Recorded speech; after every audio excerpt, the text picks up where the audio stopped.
My God, post what I'm up to.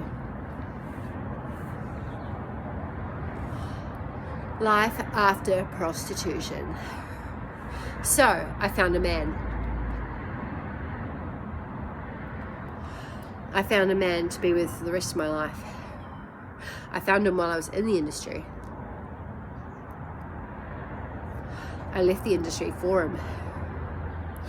He looks after me. He doesn't give me too much. He gives me a little bit of money, like a little bit of money if I want to go out. He pays for things like nutrition appointments and doctor's appointments and like all the stuff that I need in life. He puts groceries on the table. He pays for my rent. Well, I pay him a little bit of rent.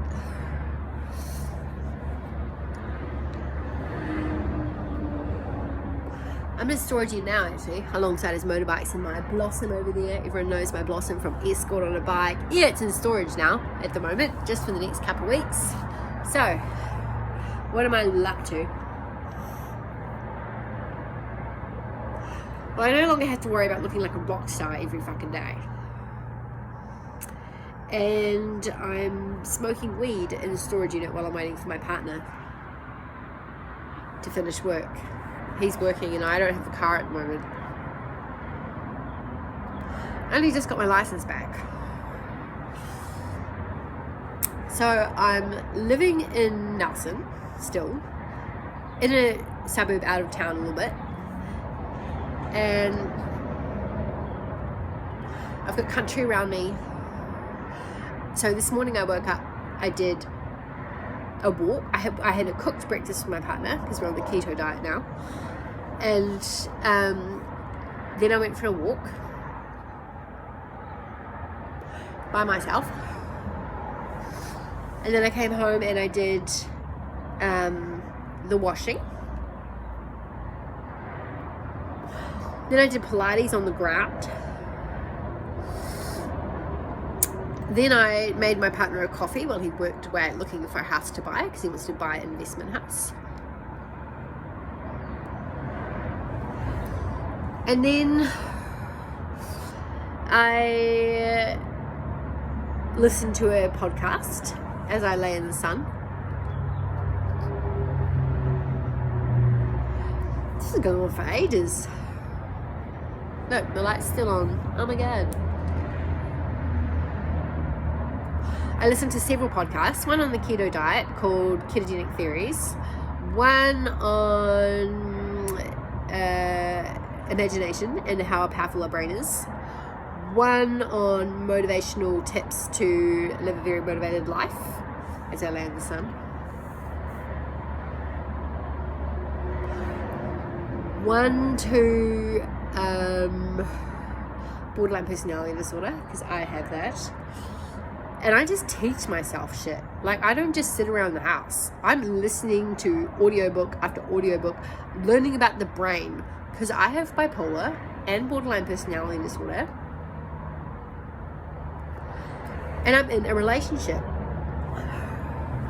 Now, I could be a disaster or a train wreck of a girlfriend. I've done the sex industry for 5 years of my life. I could be a disaster of a person, but I have no trauma. I'm living a really happy, peaceful life, and I'm really calm, and I'm really even-tempered, and I'm not fucking having meltdowns or accusing my partner or getting paranoid or like blowing shit up or smoking crack. You know how I'm doing it? It's off. I master my own life. Like, I look at myself and I go to myself, if you were a building, how would I want you to be built, and what are the materials I want you to possess, and what windows would your outlook be? And so I teach myself how to become a really decent, good-hearted, smart woman who is capable of living a life peacefully amongst others and in the community and within myself without killing myself every month like I used to. I'm not a victim of my mental health. No, my mental health is the X factor of my life. It is not a negative thing that causes me to have breakdowns and is a traumatic chain on me like I used to believe it was, and I used to live this life like bipolar was the worst thing in the world and I was suffering, and look at what the damage it's doing. No, I look at it like, fuck, that is the coolest thing ever.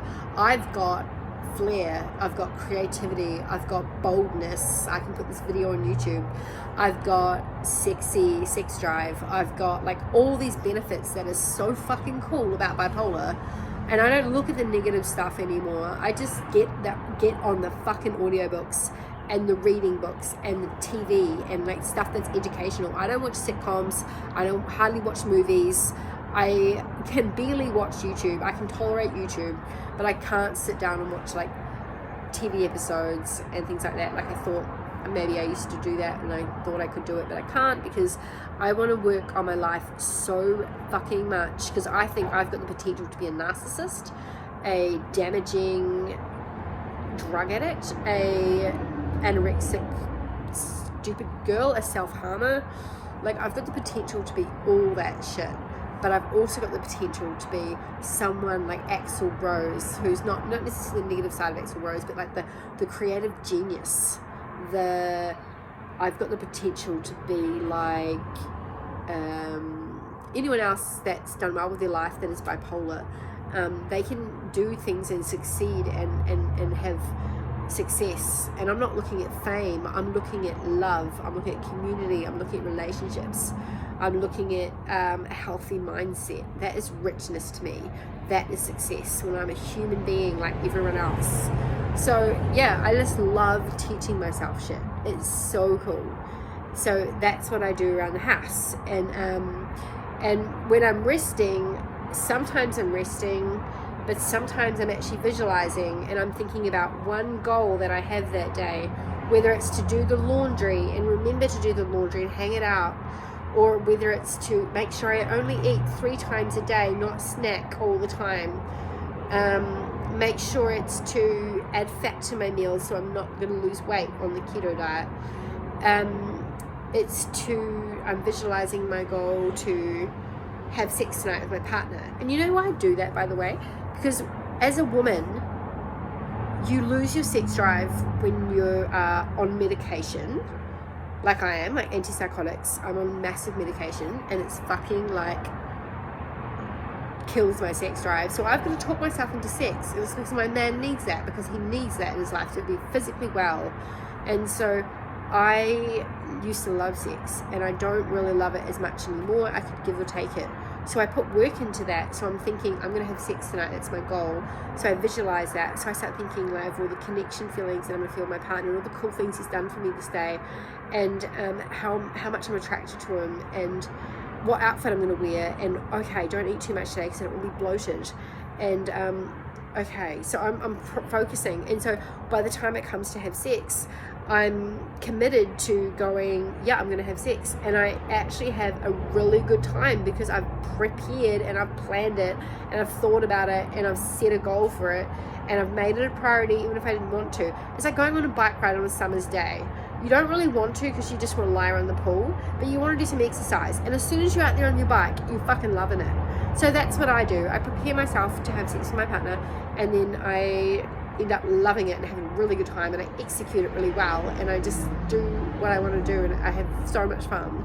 So that's cool. So if you're a woman in your 40s like me and you don't necessarily want to have sex anymore, do it that way. Just plan it in the morning, like start thinking about it in the morning, you know, and start working on it and challenging yourself and thinking about the positives, and plan it so that you're confident when it comes to it. You can just nail it, and then you can worry about like nothing else, but you're having a good time because it's all set. You're not jumping into it suddenly, just not really like, oh my god, still cagey, don't really want to, because you're like, libido is really down. So or you've put on weight like I have, and then I feel a bit bad about my body, so I'm not feeling very attractive. But like, I actually find when I do my hair and makeup and I wear kind of like a higher lingerie set, I feel better in my body and I feel hotter, and I just dim the lights and then I just like come out and be like, hey babe, you know. Or like the other day, what I did is I was feeling really confident in my body. I got baked, and then I put on music, and you know what, that got me in the mood. So sometimes you need a bit of enhancement. Sometimes you need to smoke a bit of weed, right, to get creative, to loosen up, to get in the mood. I'm not advertising smoking weed morning to night. No, don't do that. It's not what you need to do. Just a little bit once, like just before you're about to do something, or you want to get out of your shit mood, or you can't be fucked or anything. Do that. Smoke a little bit of weed, or eat a little brownie or something, and then it really kind of takes the edge off, and you can be freer to enjoy your day. And then you might get creative and kinky, like I did the other day, and I got in some hot lingerie, and then I felt a bit daring, and I was like, you know what I'm going to do? I'm going to walk around the house like in this while my partner's sleeping on the couch, and to see if he notices, and bend down in front of him. And so I bent down in front of him, and I said, baby, do you think my necklace looks better this one or that one? And then I was in this really hot lingerie, my hair was all out, my makeup was done, and I felt hot. It was really cute. And so sometimes getting stoned takes the edge off a bit, so that's cool. So and it just like helps you to be really fun and creative, and get really into whatever you want to do. You might want to take erotic photos of yourself. That's a really helpful tip.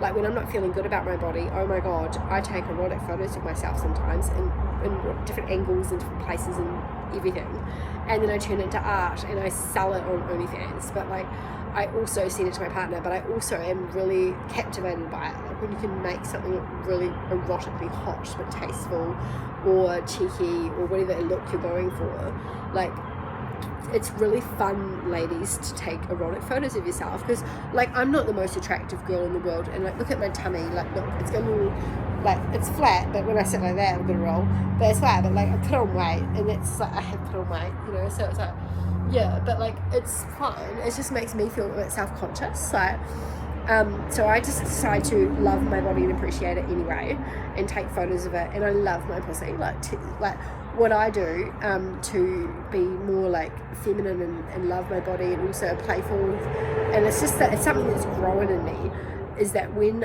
I talk about my pussy as being like a child, like my baby, oh look at her today, oh she's so cute, and I make a real big thing out of my pussy, and then I give it a personality, and I give it like I give it a life, and I come up with stories like, oh, pussy was naughty, you know, like real stories, like, you know, pussy was naughty, the police officer pulled her over, and she like, she battered her islands and flirted. That did happen, and I got off my ticket. Naughty pussy.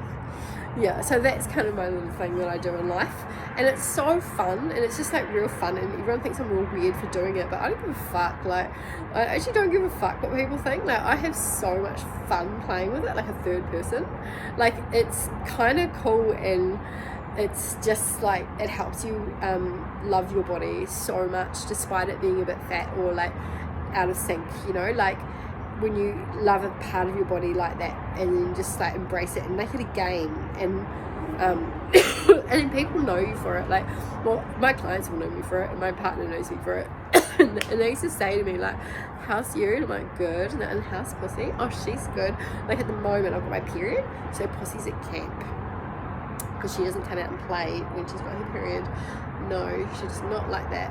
So pussy's at camp this week. So yeah, that's what I said to my partner this morning. I think pussy's at camp. So anyway, that's my little life hacks and life tips, woman.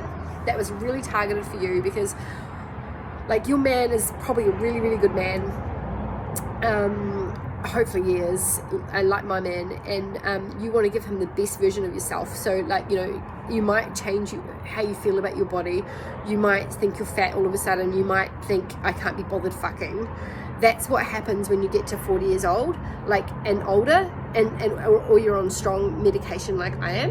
And so that's how I master it, and that's how I still have quite a sexually passionate relationship with my partner, because I put in the work and the effort, and I do the brain work on working on myself, so I'm not feeling bad about myself, so I'm doing good, so I'm doing healthy things, so I'm living a life that's good and productive, so I'm not like self-destructing.